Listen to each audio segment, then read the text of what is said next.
Le match Cameroun-Namibie comptant pour la première journée des éliminatoires de la Coupe d'Afrique des Nations de football Maroc 2025 est lancé avec un nouveau foyer de tension après la récente sortie du sélectionneur Marc Brice. Lorsque vous êtes entraîneur-sélectionneur au sein de la sélection nationale, vous êtes soumis à un certain nombre de règles, parmi lesquelles celles qui prévalent en matière de communication. Parce que vous ne communiquez pas en tant que personne personnée, mais vous communiquez pour l'institution qui vous a... Une sortie en marge des règles de la Fédération camerounaise de football.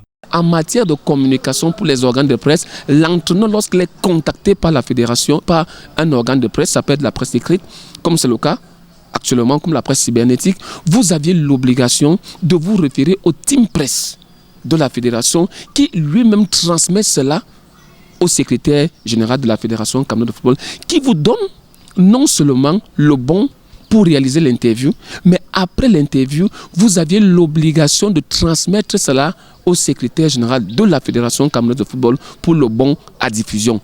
Des propos jugés désobligeants. Monsieur Marc Brice, avant d'arriver au Cameroun, n'était pas connu par la moitié, si vous voulez, par l'ensemble de la planète. Vous ne pouvez pas arriver au Cameroun et traiter ce qui s'est fait de mieux en Afrique, comme Marc Brice l'a fait. Monsieur Marc Brice, dans cette interview, va jusqu'à parler de la vie privée de monsieur Eto'o Fils Samuel.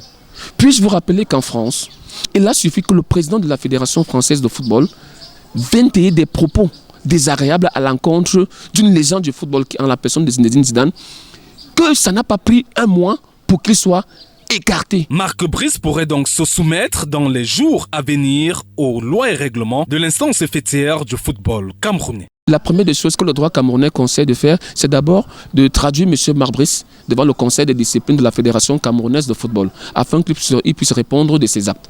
En droit, il est un principe, c'est que toute personne est présumée innocente jusqu'à ce que la preuve de sa culpabilité ne soit établie dans un procès équitable. Il est donc question d'entendre Marc Brice, et peut-être aura-t-il l'occasion de venir dire devant cette commission disciplinaire si les faits qui lui sont reprochés, si cette interview est réelle ou pas. En attendant que la procédure aille jusqu'au fond, puisque nous sommes à 2 semaines simplement de la sélection, la règle voudrait qu'une décision finale ne soit prise, qu'on prenne d'abord des mesures conservatoires. Et la mesure conservatoire ici est la plus simple, c'est d'abord une mise à pied.